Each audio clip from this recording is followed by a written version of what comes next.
या 21व्या शतकामध्ये अध्यात्म आणि विज्ञान सायन्स एकत्र राहू शकते का?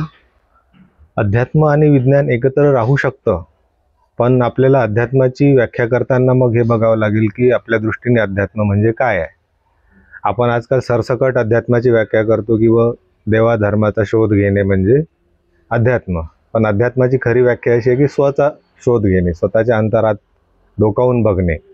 तर ही व्याख्या जर बघितली, स्वच्या अंतरात्म्यात डोकावून बघणे, तर त्या अर्थाने अध्यात्म आणि विज्ञान एकत्र राहू शकतात. कारण विज्ञानाचाच एक भाग आहे मनोविज्ञान, ला आपण सायकॅट्री म्हणतो किंवा सायकोलॉजी म्हणतो. तर ती पण आपल्याला शेवटी तेच सांगते की आपल्या आतमध्ये डोकावणे, मनातले विकार, जे विचार आहेत त्यांचं अवलोकन करणे, त्यांचा अभ्यास करणे आणि त्यातून स्वतःचा शोध घेणे, म्हणजे आपली ताकद ओळखणे, आपल्या क्षमता ओळखणे. तर याला जर अध्यात्म म्हटलं तर हा त्या दृष्टीने आपण म्हणू शकतो की अध्यात्म आणि विज्ञान एकत्र राहू शकतात. अध्यात्म म्हणजे नेमकं नक्की काय? अध्यात्म म्हणजे हीच खरी व्याख्या आहे की आधी आत्म म्हणजे स्वतःचा शोध घेणे, की मी कोण आहे त्याचा शोध घेणे.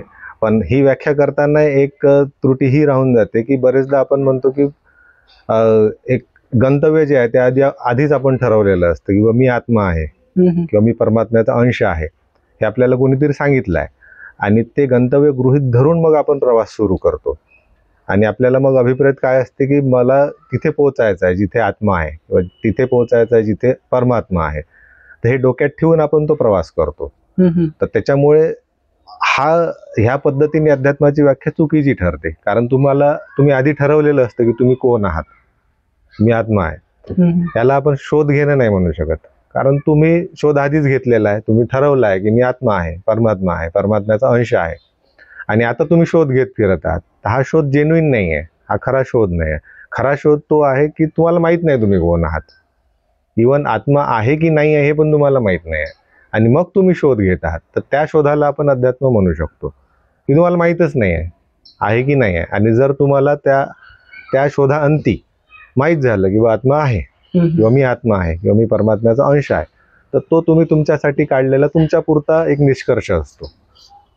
आणि जर तुम्हाला हे माहीत झालं की आत्मा नाहीच आहे किंवा परमात्माही नाही आहे, असं काहीच नाही आहे, तर तो पण एक तुमचा निष्कर्षच असेल. त्या शोधाच्या अंती तुम्ही त्या निष्कर्षावर पोहोचले तर ते पण तितकंच व्हॅलिड आहे. जर तुम्ही म्हणाल, हा निष्कर्ष मांडाल की मी शोध घेतला, मला काहीच सापडलं नाही, आत्माही नाही आणि परमात्माही नाही, मी हे डिक्लेअर करतो, तर जितकी व्हॅल्यू त्या निष्कर्षाला होती की आत्मा आहे किंवा परमात्मा आहे, तितकीच व्हॅल्यू ह्याला दिली गेली पाहिजे.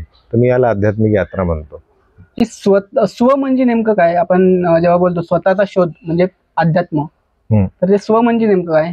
आणि ते स्वत्म कसं ओळखायचं? ते स्वतःला कसं ओळखायचं? स्व शोधणं म्हणजे शेवटी माझ्या मते तुम्ही तुमचं व्यक्तिमत्व शोधणं, की तुम्ही कशा प्रकारचे व्यक्ती आहात, तुमचे मनातले जे भाव आहेत, अनुभव आहेत तुमचे, त्याचे वेगवेगळे कंगोरे आहेत. मग की जसं तुम्ही एक इमोशनल व्यक्ती आहात. आपण आहे ना आपल्या डोळ्यांनी पूर्ण जगाला पाहू शकतो, मात्र स्वतःला पाहू शकत नाही. तर ते कसं पाहायचं स्वतःला, किंवा स्वतःला कसं ओळखायचं आपण?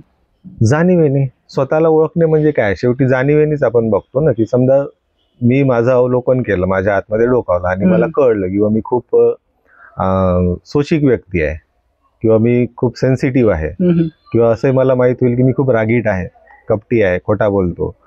तर मला माझी प्रकृती कळली, माझं व्यक्तिमत्व कळलं, तर हा मी माझा घेतलेला शोध आहे की मी ह्या प्रकारचा व्यक्ती आहे. पण ते आपण स्वतः कधीच म्हणत नाही ना, की आपण असं म्हणतो की मीच सर्व काही आहे, मीच खरं आहे, मीच मोठा आहे. तर ती जाणीव कधी होते आणि ती कशी होते? ती जाणीव ऍक्च्युली प्रत्येकाला असते, फक्त आपण काही गोष्टी मान्य करतो, काही गोष्टी मान्य करत नाही. मला माहीत असते ना मी कसा आहे, तर नाही का, हे कुणी दुसऱ्यांनी येऊन सांगण्याची गरज नसते. मला माहीत असते की मी कसा आहे. तर तो तुम्ही तुमच्या पुरता घेतलेला शोधच असतो शेवटी. पण समजा तुम्ही तुमचा शोध घेतला आणि तुम्हाला हे कळलं की तुम्ही एक कपटी व्यक्ती आहात किंवा तुम्ही खोटारडे आहात, तर ते तुम्ही लोकांना सांगणार नाही ना. लोकांनी जर म्हटलं की तू कसा आहेस, तू कोण आहेस, मी असं थोडी सांगणार आहे मी खोटारडा व्यक्ती आहे म्हणून. शेवटी मी माझा चांगुलपणाच सांगेल. तर शोधाचा अर्थ हा नाही की तुम्ही जगाला काय सांगता आहात. शोधाचा अर्थ आहे की तुम्ही तुमच्यासाठी तुमच्या पुरतं काय शोधून काढलं. मी त्याला स्वचा शोध म्हणतो.